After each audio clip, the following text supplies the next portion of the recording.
Critics say U.S. Ambassador Rahm Emanuel has overstepped diplomatic bounds with his advocacy on equality after a string of messages about gay and transgender rights, culminating in a video release on Twitter last May. It has drawn considerable ire among conservatives in Japan.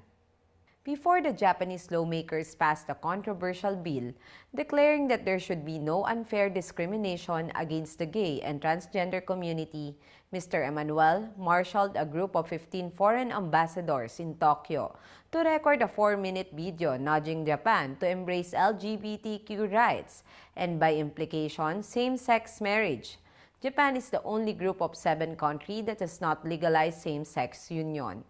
Mr. Emanuel said in the video that, with all the challenges that we all face, from the implications of climate change, wars, civil strife, hunger, the last thing that should occupy our energy is 2 people who love each other and want to build a life together.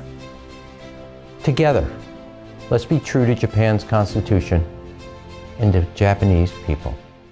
Citing Japan's traditional family structure, conservatives have balked at extending such rights. Even polls indicates that more than 70% of the Japanese public support same-sex marriage.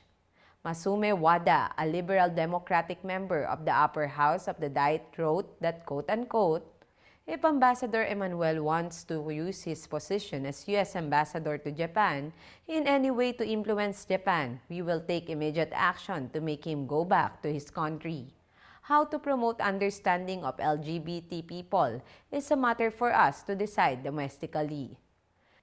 Kaori Arimoto, a journalist in an editorial in an evening tabloid owned by the right-leaning Sankei newspaper, wrote that it was an arrogant and outrageous act on the part of an ambassador to Japan to meddle in the culture of another country, especially one with a 2,000-year history.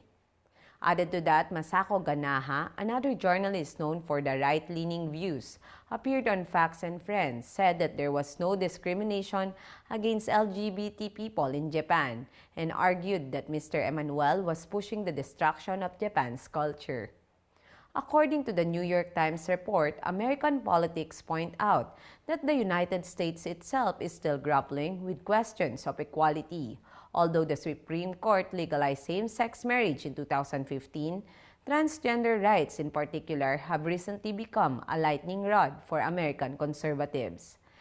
And with so many foreign policy priorities, some question whether Mr. Emanuel is following the best course. I am Lovely Montoya of Manila STV.